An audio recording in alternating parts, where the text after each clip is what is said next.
What's up, guys? This is Cameron with Minton Cycle. I'm going to show you guys how to change some brake pads. Something to keep in mind on these 50s, the juniors and the seniors. The rear brake pads are the same as the front brake pads, which is super convenient. You can order, a set of brake pads. They'll fit on the front or rear. So I'm going to go ahead and pull these off, show you guys how to switch them out. So I like to, whenever I'm pulling these off, before I loosen it up from the brake hanger here, I like to kind of loosen everything up, makes it a little bit easier. So that the bolt that holds the pads in, if you get that loosened up, and then there's just top 5mm alum here. Then there's one on the bottom. And then the caliper will just come out. Once you get that off, there is a clip on the back of the bolt that holds the pads in. I just use needle nose pliers and it normally comes right off. There, you can pull it out. Pull that out. This is the time, like if you've got old worn out brake pads, you can take a screwdriver and pry them apart so that when you put the new ones in there, you've got room to fit it on the rotor. This is a brand new bike with brand new pads, so I'm not going to do that.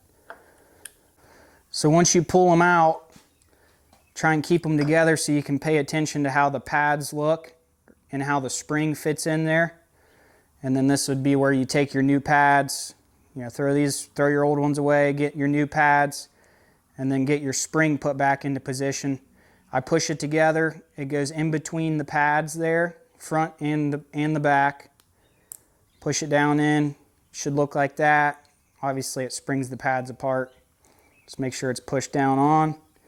And then on the caliper, when you're ready to put them back in, there's a lip at the back here that the back of the pad hooks onto. So you just push those back in. You can feel it kind of lock onto the lip back there, and you'll see where it lines up for your bolt to go back through the front of the pad. And then you're ready to just go ahead, put your bolt back in and tighten her up. Give it a good snug. You can take your clip that goes on the back of the bolt. A lot of guys don't use these because you really don't need to, but also doesn't hurt to put it back on as well. It's a little safety clip.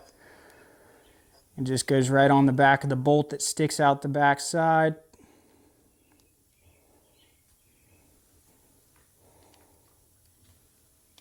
Lock that on, and then you're ready to put your caliper back on. Goes back in.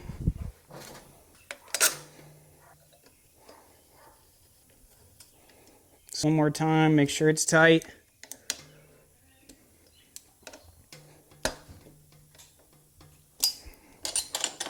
And then, of course, the last thing is to check that the brakes do work after you're done. And then you're done. All right, guys, I'm Cameron. That's how you change your rear brake pads. Like I said, on the 50s, the front and rear are the same, so it'd be the same process for the fronts. Thanks for watching.